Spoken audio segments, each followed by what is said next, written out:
Oh my god. Man rejected wife for sex. Something's wrong. What do I do?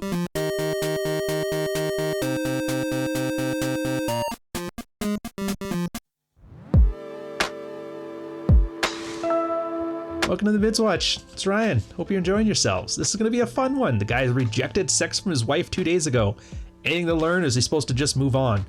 This is going to be the one that I'm going to be a little acrimonious on purpose here. I'm going to piss off the trads. I'm going to bring up how relationships are transactional. Relationships are transactional. The only difference is the currency you use, so you better pick one that you're comfortable with paying over the long term. We'll start with the field report, and then my thoughts, and then the Jack 10 of Hearts commentary that goes after it. I will sum it up quickly. I rejected sex 2 days ago. I tried to find an answer, but nothing was specific, so here's the backstory. Wife's been responding better to me being at the gym 5 days a week. She's given less shit tests, spotting the comfort test. I took over the finances. I'm out on the weekends with a lot of small projects my parents need done before selling their house. She's been noticing the changes from me hitting the gym, although minor, and she started flirting with me, which she never used to. I stopped talking with her about my issues. She's a stay-at-home mom with only a few friends, no family, so it's not much of a social life to speak of. I took some advice from here and stopped being her only friend and just listen to her feels about the lack of social life. Don't give advice. Since then, she's been finding new people to hang with, joined a couple of meetup groups, reached out and hangs with my mom once a week, which is awesome since her mom, when she was alive, was not a good influence. My mom, on the other hand, is still a pretty good person. House is clean, and other than some bad moods about having no friends, it's been an unusually good week compared to the last, where she threatened, emptily, to take my daughter and leave the state. Sex 4 times since then. Anyways, on to it. That night was one of the nights that she was feeling her lack of social interaction and feeling down. I got a hard no on sex because who doesn't feel after better than sex, right? And when I came back, she was crying. I cuddled up and started to listen to her about her and then promptly fell asleep. She didn't notice, and after that, she got up and kissed me and walked out of the room. 2 minutes later, she comes in and offers sex, verbally, I might add. We start a roadblock. Oh, your beard's too prickly. Yeah, I just trim it. I move on to foreplay. She blocks me again there. I don't want you to do all that work there. She's never been like this before, so I move on. Why aren't you kissing me? My beard is prickly, remember? Oh yeah, well, kiss my body. So I start and she blocks me again there too. Oh, your beard's so prickly, so I asked her to just get off, tell her it's not working for me, and I walk out of the room. She asks if it's because she was complaining. I don't say anything and I just leave. I go smoke, come back, give her a kiss, say I love you, and then we're both probably tired and we try it tomorrow. And you can guess tomorrow. She comes and tells me when I go to initiate that we'll do it tomorrow. I push through that and get the hard no. She indicates interest and then heads to the other room to handle it myself, or I head to the room to handle it myself. She walks in and says she wants to watch. I tell her it's not a spectator sport. Either join me or piss off. So he went and closed the door. Obviously, she's pissed off today. Wasn't exactly starfish sex, but it was annoying as hell. I had the thought that after a long feeling talk and feeling sorry for herself that I should just go to bed because she's going to be too whiny. But she was so quick to blow me, I figured, hey, she's in a great mood. I guess I was wrong. What am I not seeing here? Is this a fucked up shit test? Was it the treatment? And I just pounded her harder, pulled her hair, carry on, and that's how I solve it. I know why she's pissy today, but I want to focus more on the middle of the sex BS. What should I have do? Just skip sex, trusted my instincts, or reject bad sex? If this seems obvious, then tell me, but I don't get it. Or just say shut up, and it's just something to blow through. I've talked before, I do a lot on the Patreon. If you guys don't know, we have a Patreon where we're kind of doing this stuff live with people in their actual lives, as opposed to you kind of living vicariously through other field reports. But usually when you're in a sexually dead or dying bedroom, there's 2 approaches to duty sex or starfish sex, basically a girl phoning it in. First one's called caveman. Caveman is where you basically will go in 100% selfish. Treat her like a wormhole, go do your thing, get out. The other one is like he did. You just zip up, it's like, you know what? We're not in the mood, you're not in the mood, we'll just try it another time. You're not angry, you're not hurt, you're not accusatory. It's the same thing, like you went out to dinner, but the restaurant was full, you're like, we'll go somewhere else. It's that same level of indifference. And depending on what the problems are in your bedroom, either one of these responses will have a much different response from the girl. So it's usually a good way of A/B testing it. And if generally speaking, if just like going in caveman is your thing, the issue is you tend not to be, you don't have enough alpha or desirable traits to get a girl more into it like that. And that just shows you to step up more of your asshole game. Whereas is the second one, you have all that stuff in place and just a little bit of dread, a little bit of anxiety, something basically getting her in the mood. And there's solutions to that. I won't get into it here, but it's always one of those good things to find out. So what do I do if my wife is just, laying there and doing nothing? Well, you treat her like a warm hole or you don't. And one way or the other, you're going to see what you see gives you great insight. So now for Jack. You're out of town, busy for a few days at a conference that was boring. Your coworkers traveled with are boring at best. Your trip back home is a pain in the ass, flight delays, stuck between, two ham planets. You land, get your luggage, go to the curb, get your wife to pick you up. It's Friday evening, you're looking forward to seeing her. You had a relaxing evening in mind. You go to your favorite hole-in-the-wall sushi restaurant, get a little buzz and some sake, go home and watch Better Call Saul, and then get a nice session in with her at some point between all that. She picks you up, you head back home, and as you're about to suggest sushi, she says, "How long until you're ready to go to my sister's?" You're like, "What? My sister, remember? We're having that wine tasting thing tonight." He's like, "Oh, fuck, I forgot about that." I know I need to live for me, but somebody needs to tell me how to do that.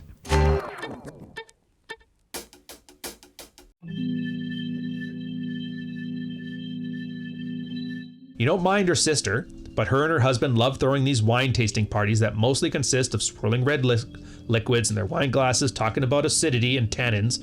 It's pretentious and it's annoying. Normally you'd go and enjoy yourself, but you just got off a long flight and you're exhausted, so the last thing you need is to get your party shoes on and taste wine for 2 hours.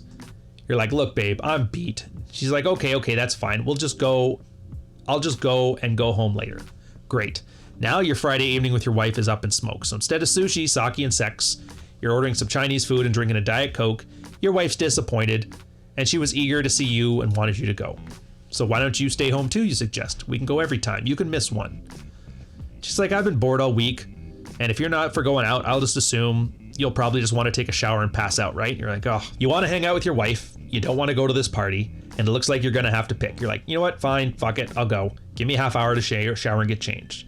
So you go, and you're going to be a good sport about it, right?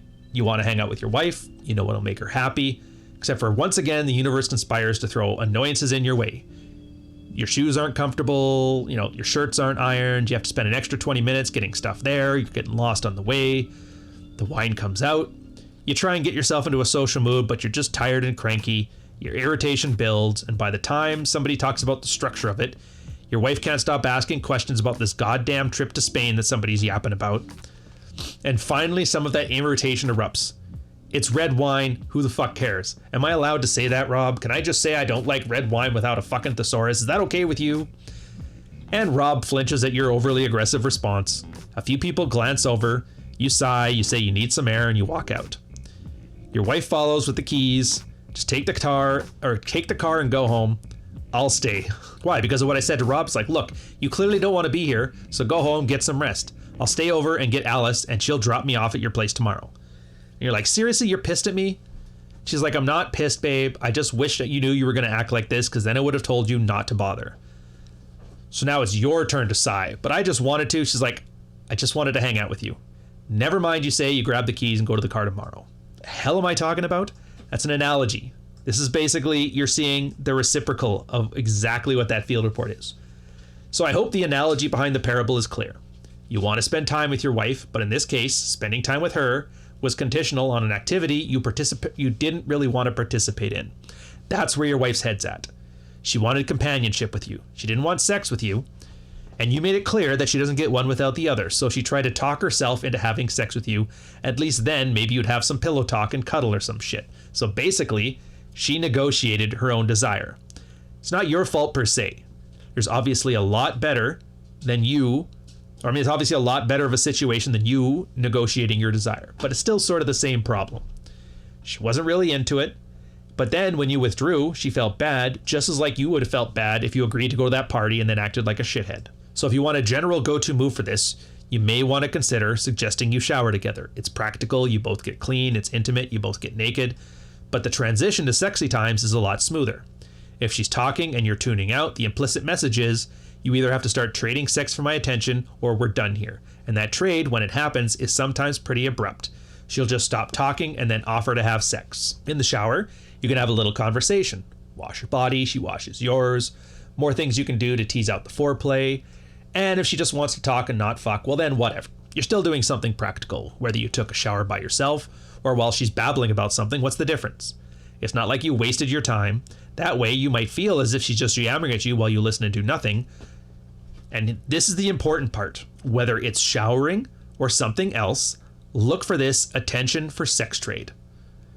While she doesn't seem into having sex, but then offers it once you've withdrawn attention in some way, don't just say, okay, let's bang and go to Pound Town. She isn't horny for you, but she does want you. So you need to give her a smooth on-ramp. Get some emotional intimacy tingles, activate the tingles, it'll happen. Most women are wired this way anyway. Your wife is not particularly overt about it. They'll say things like, my favorite thing about sex is how close it makes me feel to you. Develop that connection. When she wants your attention, figure out ways you can give it to her, but in some intimate sexual context. When this works well, the connection can get so strong that you effectively skip the middleman. You'll be lying in bed and she'll be talking to you, and then suddenly she'll start getting wet without even thinking about it. Because, and if you know where I'm going with this one, this is the line, because you're blurring the lines between sex and intimacy. This will take time, but you're on the right track. In the meantime, if she's being annoying during sex, pause and just lay there. Talk it out a bit, ask her a favorite body part, tease her, mention you remember the last time she wore lingerie, and blah, blah, blah. Build some intimacy and then re-engage. All you have to do is make her feel loved, and then you can fuck the shit out of her. So to summarize, I have been talking a lot in these mids watches about the red-pilled concept of separating sex from intimacy. I'm hoping this little parable and field report give you a good idea on why you need to do it, what it looks like on paper, and how it's perceived from both sides of the spectrum, so that hopefully you can make some better decisions in your life. Remember, everybody talks about genuine desire, and from a red-pilled perspective, it doesn't exist. Women have sex for hundreds of different reasons, and because they're horny is like the 750th out of 800. In this case, it's just trading sex for intimacy. There's always the underlying concept of that in a relationship, and it's true, but here's the thing. Just because she doesn't want to have sex for the same reasons you want to have sex, doesn't mean she doesn't want to have sex with you. She actually does. And when she's into it, she's into it. And if she's not into it at first and you guys are intimate and it goes fine, yes, she will get into it. Everything works out. You just gotta stop following this idea that men and women are the same and that they need to have the exact same aligned ideas about what sex is that you do. Because it's not. You don't need attention. You don't need validation. You just need to scratch that itch. She's the exact opposite. She needs attention. She needs validation. And sex is almost like the feedback mechanism. You get these things that you like, you give this thing that you like, then you get more of these things that you like. It continues and it iterates on the process. So if you're ever wondering why it goes from you getting a bit, in a huff, ignoring your wife for a bit, and then she comes back offering sex, don't think back to Rollo Tomasi's, the only agency a woman has is her sexuality. Go to it is, oh, she wants attention and validation from me, and sex is the currency. So is this the transaction I want to have? And if so, how can I make it a good and beneficial transaction for the both of us? So I'm gonna leave you with that one. Enjoy yourselves. I'll catch you on the next episode. Cheers, boys.